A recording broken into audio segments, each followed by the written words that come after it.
Hello dear students, how are you? This is Pong Gupta and you are watching our YouTube channel Elite System.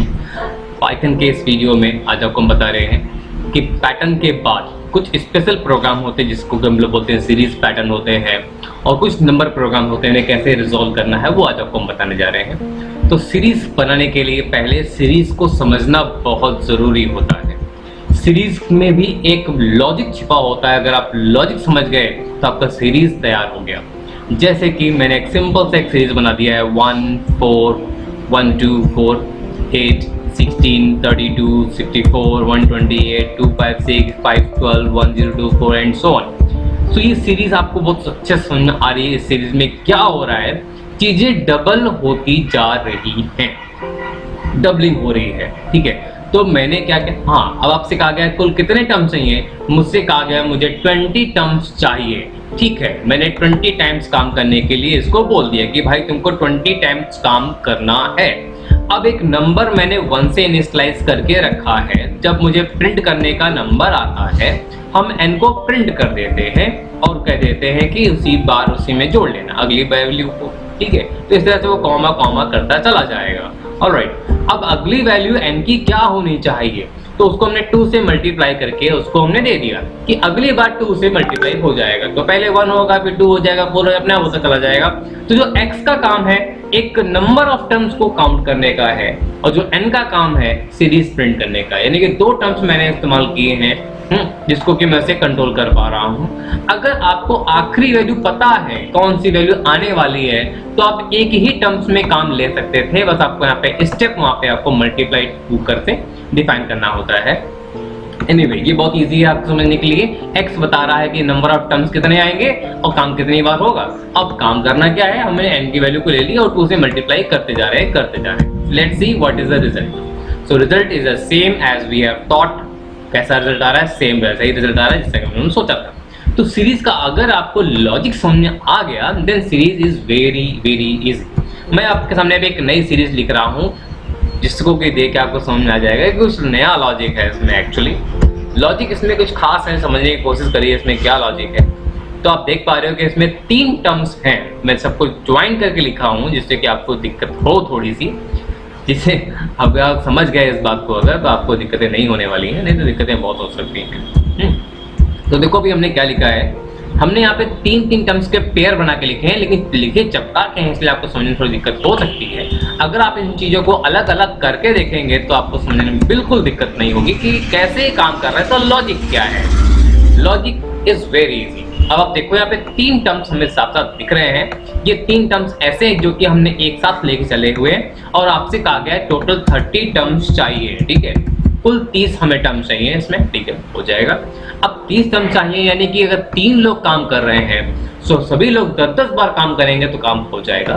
तो मैंने क्या देख पा रहा हूँ कि एक टर्म्स ऐसा है जिसकी वैल्यू 1 है, फिर 2 आ रही है, फिर 3 आ रही है, फिर 4 आ रही है। ये एक एक बढ़ रहा है, यानी कि ये वो टर्म्स है जिसको हम पकड़ लेंगे, कहेंगे हमें इसको 30 बार ले जाना है, इसको ले जाओ। अब हमने क्या किया है, दूसरा टर्म्स y ले लिया है जिसको स्टार्टिंग में 2 कर दी है, यानी ये हमारा y हो गया, और ये हमारा z हो गया जिसकी स्टार्टिंग वैल्यू हमारी 3 है। ऑलराइट, अब मैं देख रहा हूँ इसमें तो एक एक इंक्रीमेंट हो रहा था, इसमें 2-2 का इंक्रीमेंट हो रहा है। देख सकते हो आप लोग साफ साफ, यहाँ पे 2-2 इंक्रीमेंट हो रहा है। अब यहाँ पे हम देख रहे हैं 3-3 का इंक्रीमेंट हो रहा है, 3-3 का, यानी कि जब हमारे x का वैल्यू बढ़ जाएगा तो y की वैल्यू में 2 का इंक्रीमेंट होगा और z की वैल्यू में 3 का इंक्रीमेंट होगा, जिससे कि आपको क्लियर पता चल जाएगा कि ये सीरीज कैसे बन रही। तो देखो ये रही आपकी सीरीज। ओके, यानी इस प्रॉब्लम, हाँ n को प्रॉब्लम है, मैंने x को प्रिंट कर दिया, कॉमा करके थोड़ा सा स्पेस दे दो, y को भी प्रिंट कर दो और कॉमा दे के स्पेस थोड़ा देख करके z को भी प्रिंट कर दो, जिससे कि थोड़ा सा गैप में प्रिंट होगा तो देखने में आपको ठीक लगेगा, समझ में आएगा सीरीज कैसे बन रही है। तो देखो यहाँ पे कितने टर्म्स आ रहे हैं, कुल 30 टर्म्स आए हैं मेरे पास। ऑलराइट, एक्चुअली क्या है, अगर मेरे x का 30 बार काम हो रहा है तो सभी लोग 30 बार काम कर रहे हैं। अगर मैंने इसको 10 बार काम करने को बोला तो सभी लोग 10 बार काम करेंगे तो सीरीज छोटी हो जाएगी, you will see. Okay, total 30 terms are there. Okay, तो सीरीज का पैटर्न क्या है अगर आपको क्लियर हो गया देन वेरी वेरी इजी।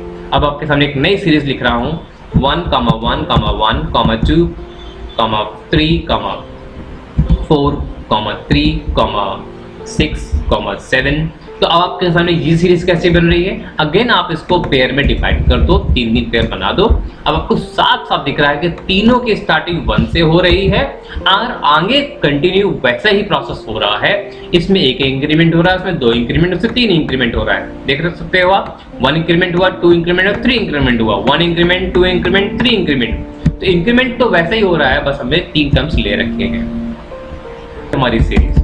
अब आपके सामने कुछ एक नई सीरीज बनाने जा रहे हैं, इसमें थोड़ा सा लॉजिक लगेगा आपको। सामने देखिएगा, मेरा पहला टर्म 0 है, फिर एक 1 आ गया, फिर इन दोनों को ऐड करेंगे आएगा 1, फिर हम लास्ट के 2 टर्म्स ऐड करेंगे एक नया टर्म्स को प्रोड्यूस करने के लिए, यानी कि लास्ट के 2 टर्म्स यानी कि 1 और 2 ऐड करेंगे तो 3 आएगा, फिर 2 और 3 ऐड करेंगे तो 5 आएगा, देन 8 आएगा, देन एंड सो ऑन। इस तरह से हमारे नए नए टर्म्स आते जाएंगे।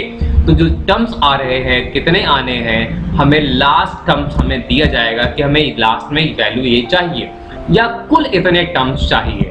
हमें दोनों केस में दोनों नए अलग प्रोग्राम देखने होंगे। तो अभी हम 20 टर्म्स की बात कर रहे हैं, ठीक है। तो हमने क्या करना है, 2 वेरिएबल ले लेने हैं a एंड b। दोनों को मैंने एक एक वैल्यू दे दी है, एक को 0 दे दिया है, एक को 1 दे दिया है। ये 2 टर्म्स तो हमें प्रिंट कर ही देने चाहिए। इनको हम चलो प्रिंट कर देते हैं। a को प्रिंट कर दिया, थोड़ा सा गैप दे करके हमने b को भी प्रिंट कर दिया, एक गैप देके तैयार है अगला वैल्यू प्रिंट करने के लिए। तो अब मैंने क्या किया, देखो 2 टर्म्स तो हम प्रिंट कर चुके, अब कुल कितने बचे होंगे, 18 आइटम्स बचे होंगे, यानी कि आपको 18 बार काम करने के लिए आपको कुछ काम तैयारी करनी है। तो चलो, मैंने यहाँ पे एक वेरिएबल c ले लिया है, जिसको कि मैंने वैल्यू दे दी a plus b, right. c is equal to a plus b।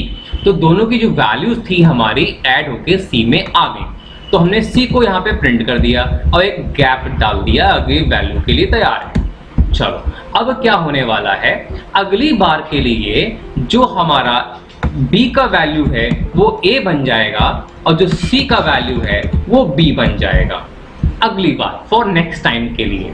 तो अगली बार क्या होने वाला है, b में 1 था, c में 1 था, तो जब हम यहाँ पे ऐड करेंगे फिर से, तो अब इस बार 2 आएगा, ठीक है। जब अगली बार में c में 2 आ जाएगा और b में 1 था, तो a को 1 मिल गया और b को 2 मिल जाएगा। तो अगली बार वो इस तरह से रिपीट होता चला जाएगा, अपने आप 20 टर्म्स हमारे सामने आ जाएंगे। तो ये रही हमारी सीरीज। ओके, अब देखो लाइन उसने चेंज इसलिए कर दी थी क्योंकि मैंने यहाँ पे लाइन चेंज करने के लिए ऊपर बोला नहीं था कि लाइन चेंज मत करो, ठीक है। तो उसे बोलना पड़ेगा हमें, तो वो लाइन चेंज नहीं करेगा, ठीक है। इस तरह से हमें काम करना है। चलो, 2 कॉमा लग गए, एक कॉमा हटा देते हैं। Look like this. Now we have 20 terms in this series. Alright, तो मेरे पास ये था कि हमें इतने टर्म्स चाहिए सीरीज के अंदर, तो आपने देख लिया। अब मुझसे कहा गया है कि मुझे जो लास्ट n टर्म्स आ रहा है, लास्ट हमें n टर्म्स बताया जाएगा कि हमें ये टर्म्स आखिरी में चाहिए होगा। तो चलो हम एक इनपुट ले लेते हैं n की वैल्यू को, ठीक है। ऑलराइट, तो n is equals to integer value of it that is coming from user. Enter the last number of series, enter the last number. Alright, तो तुम्हारे पास n में वैल्यू आ जाएगी। अब थोड़ा सा सीन चेंज होने वाला है, यहाँ पे सीन ये चेंज होने वाला है कि अब मुझे लिमिट मिल गई, मुझे यहाँ तक जाना है। इसके लिए मुझे यहाँ पे एक while लूप लगाना होगा। while लूप में बताना होगा कि अगर c का वैल्यू कम है n से तभी लूप चलेगा, अदरवाइज लूप नहीं चलेगा। तो इस काम के लिए मुझे इस काम को बाहर करना पड़ेगा, देन हम उसको प्रिंट करेंगे। प्रिंट तभी करेंगे जब उसकी वैल्यू n से कम होती है। तो अगली बार के लिए नेक्स्ट हमें फिर से c को अपडेट कर देना होगा, अगली बार फिर से हमारा c इस तरह से अपडेट हो जाएगा। तो थोड़ा सा हमें चेंज ये करना पड़ा, हमने सम को बाहर किया और अंदर भी रिपीट करने के लिए रखा है। तो हमने कह दिया हमें 55 तक जाना है, उसके आगे नहीं जाना है। 55 से ही पहले ये रुक गए, क्योंकि I think it's the last terms actually. मैं वो फिर से रन करा रहा हूँ और मैंने कहा 60 तक जाना है, तो देखो 60 तक गया है, 55 तक नहीं गया था क्योंकि हमने वहाँ पे लेस देन सिंबल लगा रखा है। अगर इक्वल टू लगा देंगे तो वो वहाँ तक पहुँचने की कोशिश करेगा। तो मैंने इसको 55 दिया तो 55 तक पहुँच पाया, उसके आगे नहीं जा पाया। तो कहाँ तक जाना है, now we have a control. तो अब इसके लिए मुझे क्या करना पड़ा, बस सिंपल सा काम है, सम को मैंने पहले करके रख लिया, फिर मैंने इसको बोल दिया कि भैया मुझे यहाँ तक काम करना है। अब उसके बाद वैल्यूज को मैंने अपडेट करते रहे, उसको चेक करते रहे और प्रिंट करते रहे। तो how to create the logic for the series program वो आपने देख लिया। सो स्टूडेंट्स, अगर वीडियो आपको अच्छा लगा हो तो लाइक कीजिए, शेयर जरूर कीजिएगा। अगर आप चैनल में नए हैं तो सब्सक्राइब जरूर कीजिएगा, सो दैट आपको लेटेस्ट अपडेट मिलते रहे। Thank you, have a nice day.